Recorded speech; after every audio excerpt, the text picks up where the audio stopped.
So getting our fourth man into the rush with our D-men activating, really important part of today's game. And for us, the emphasis points are that your D-men have to have knowledge of all routes and details. So a lot of the line rush drills that we do not have positions. The defensemen have to know the jobs of the forwards, and they have to know all of the details that run with the line rush. You want to take advantage of every single opportunity, so your D have to know. They got to know everybody's jobs. As you get that fourth guy into the rush, you want to have the three players, the three lanes filled, and then the fourth guy wants to find a pocket. The video will probably describe that the best. And then our defensemen, when they activate and they're not sure that the getting's good, we want our D in and out. And this creates a confusion. There's a couple clips that show that confusion and what can develop after D-men just simply activate and then get out of the frame.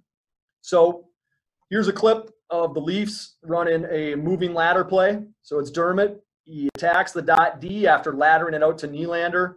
Kerfoot fills the weak side. This is awesome dot D manipulation with a pick and then jumping through. Really good stuff there. Lane fill here.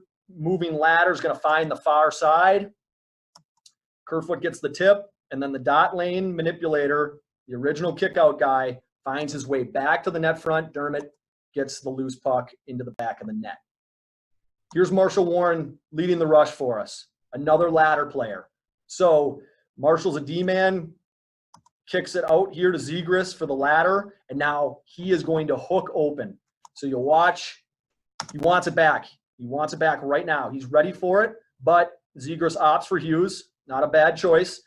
Tape to tape, under the bar. D-men have to know all routes. Some exotic lane fill. So we've got all three players on one line of longitude. Boldy gets up and out. Here's your middle lane drive guy or dot lane drive guy, Henry Thrun. D-man takes it on, knows his job, goes right off the heels, makes this dot lane defenseman just a little bit uncomfortable. Boldy's lane filled to the weak side. Hits the fourth guy for a beauty. Seen this clip a few times, but it's just so important that we make sure that we have our defensemen knowing their jobs. Alex Vlasic is the D-man. He started here. He gets all the way out to the wide ice and gets rewarded. Cam York was our best guy at being the fourth player. I mean, noted by the amount of points that he ended up scoring. And, initially we discussed it there back at the slide about finding that pocket. And once again, we've got that exotic lane fill. So Zegras doesn't settle for that middle ice. He gets all the way out and finds that lane. So we're revisiting that moving ladder. Here we're going to talk about finding the pocket. You've got your three players right across. And then as the fourth guy, what you're trying to do is you're trying to find that little pocket that's just past the other team's trackers and just behind our three players. So that if we do turn this puck over, that we're not left naked. We're not left vulnerable. If we hits a stick, hits a skate, now York can get back into the rush. If the getting's good, he can go all the way to the net front. He's just got to be in and out.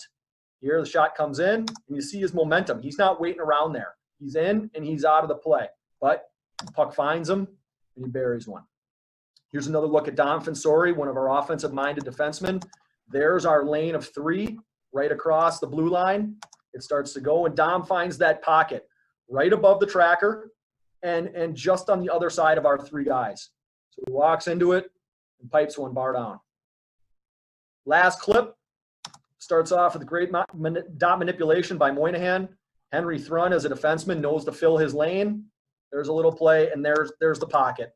Just above our three and just beyond their tracking opportunity. So we can get back if we need to, but we get that just little gap. So if we can find that fourth guy, he's available. Drew Helleson buries that one. Now we'll talk about getting the defensemen in and out on their line rush. And so Dom Fensore is our current puck carrier.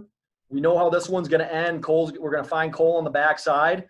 But a huge reason for this is that Dom is in and on the play and monopolizes some defensemen's attention.